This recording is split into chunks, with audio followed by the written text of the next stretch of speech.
Halo teman-teman semua, pada kali ini sudah saya persiapkan sebuah jadwal bagaimana pola pemupukan yang baik, yang benar dari sejak awal tanam sampai umur 1 tahun, 2 tahun, dan seterusnya.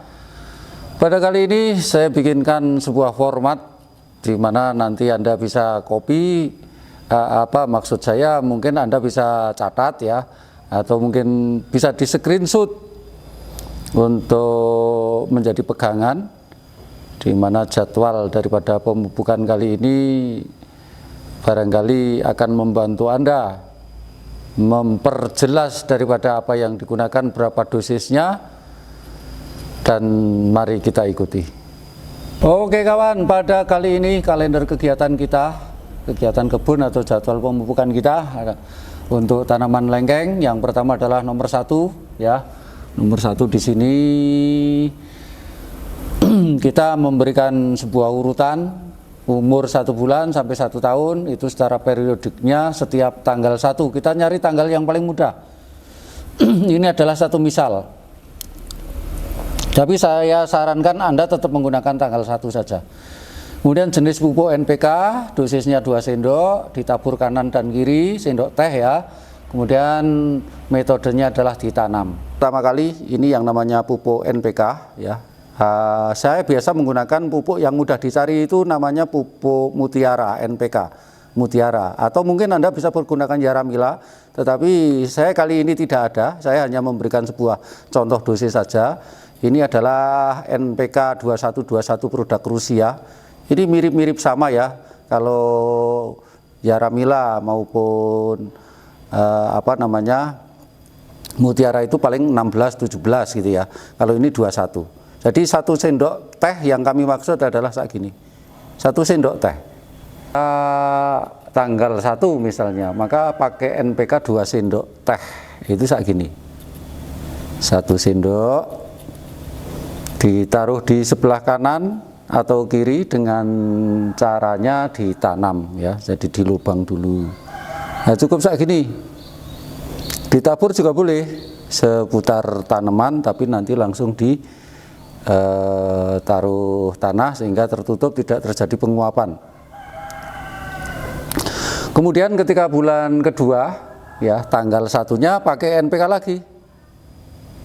Pakai NPK lagi, tetapi saya sarankan untuk setiap bulannya ditambah 1 sendok. Jadi bulan keduanya 2 sendok ditambah dengan 1 sendok. Nah, ini bulan kedua. Bulan ketiga juga begitu, 1 sendok lagi ditambahkan lagi. Nah, bulan ketiga berarti sudah 4 sendok. Kalau bisa diletakin di 4 titik ya, atau minimal 2 atau 3 titik. Kemudian bulan kelima berikutnya ditambah lagi, jadi dosisnya 5 sendok.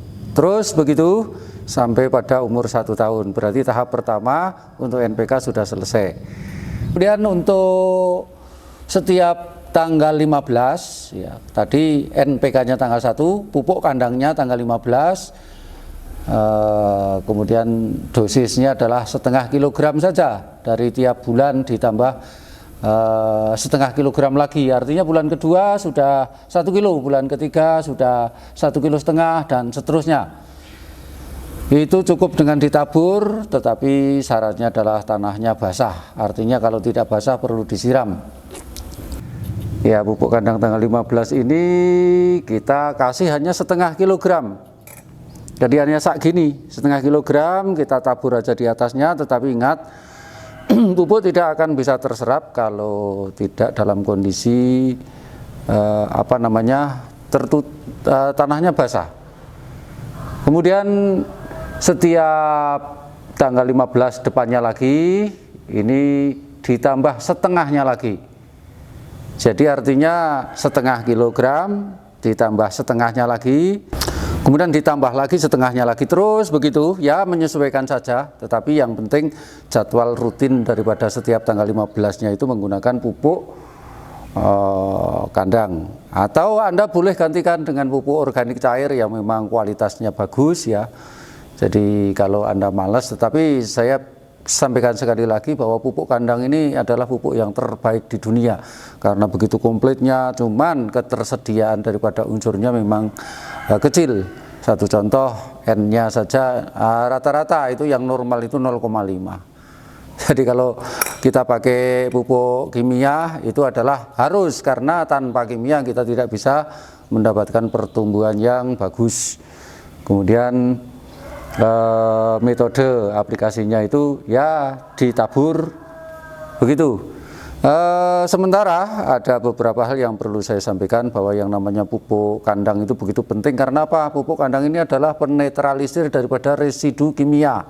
Jadi residu kimia yang dikhawatirkan itu bisa ditanggulangi dengan menggunakan pupuk organik. Walaupun percepatan daripada pengejaran antara pencemaran atau perusakannya itu tetap membutuhkan waktu ya. Berikutnya pada tahun kedua, dimulai pada bulan ke-13 tentunya ya. Itu tanggal bulan pertama, bulan ke-13-nya, artinya menginjak tahun kedua, itu setiap tanggal 1 saja. Jadi NPK tanggal 1, pupuk kandangnya tanggal 1. Jadi kalau yang tadi sebelum 1 tahun itu tiap 15 hari sekali, tetapi setelah 2 tahun, tahun kedua ya di atas 1 tahun, ini setiap 1 bulan sekali. Maka kita tetapkan setiap tanggal 1. Tanggal 1 NPK 5 sendok makan atau plus 1 sendok lagi ya, itu tiap bulannya. Jadi artinya bulan yang ke-13, umur 13 bulan itu adalah 5 sendok makan, tetapi bulan ke-14-nya sudah dibutuhkan 6 sendok makan. Bulan 15-nya sudah 7 sendok makan, dan seterusnya. Ini bisa ditanam, bisa ditajuk atau diponjo.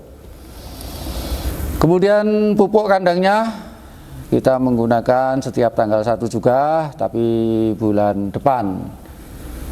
Nah, bulan depannya ya berselang, artinya kan gitu ya, berselang. Ini pupuk kandang 5 kg, kemudian plus setengah kilogram di setiap bulannya. Jadi setiap bulan ditambahi setengah kilogram terus menerus dengan kondisi tanah basah.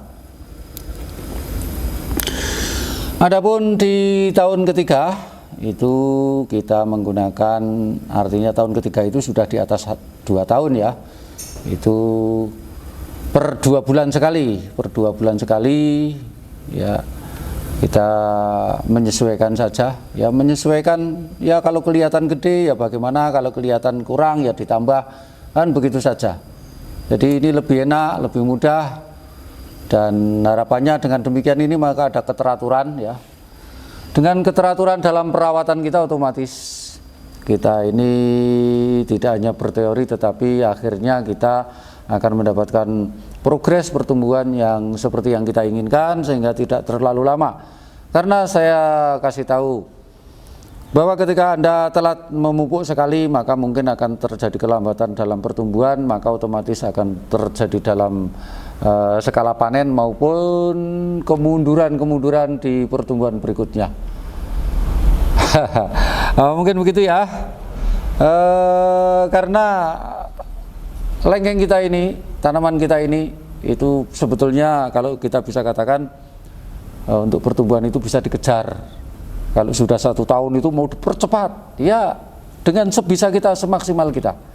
Ini hanya kita bicara masalah pupuk, lain kali akan kita bicara tentang lingkungan, ya tentang sinar matahari dan sebagainya. Karena pada dasarnya yang namanya tanaman ini dari atas butuh sinar, butuh air hujan misalnya, kemudian di kanan kiri kita butuh pantulan sinar matahari, termasuk angin, sirkulasi udara dan sebagainya. Sementara yang ada di bawah kita itu digunakan pupuk ya, dengan standarisasi pupuk makro dan mikro. Kalau kita lihat, saya ada di sini kebutuhan pupuk pada tanaman lengkeng itu butuh unsur hara makro dan mikro. Unsur hara makro itu apa? Kadang-kadang teman-teman masih bingung, di mana makro ini bisa dikenal dengan pupuk NPK atau pupuk anorganik seperti urea, TSP, KCl. Tetapi saya sarankan Anda untuk memakai Korea saja, dan recommended bagi kami adalah pupuk misalnya Mutiara, Yaramila dan sebagainya. Kemudian pupuk hara mikro ini biasanya dikenal dengan pupuk organik, bisa jadi pupuk kandang, bisa jadi Anda menggunakan pupuk-pupuk yang sifatnya mungkin dari pupuk cair ya. Kalau kita malah justru kita punya pupuk pasta, cuman sampai hari ini kita belum bisa produksi lagi pupuk lengkap hara, lengkap pasta organik dari perusahaan kami kita ada, tetapi sampai hari ini kita masih belum bisa produksi lagi maksudnya. Saya tidak tahu stok di marketing mungkin masih ada, mungkin tidak.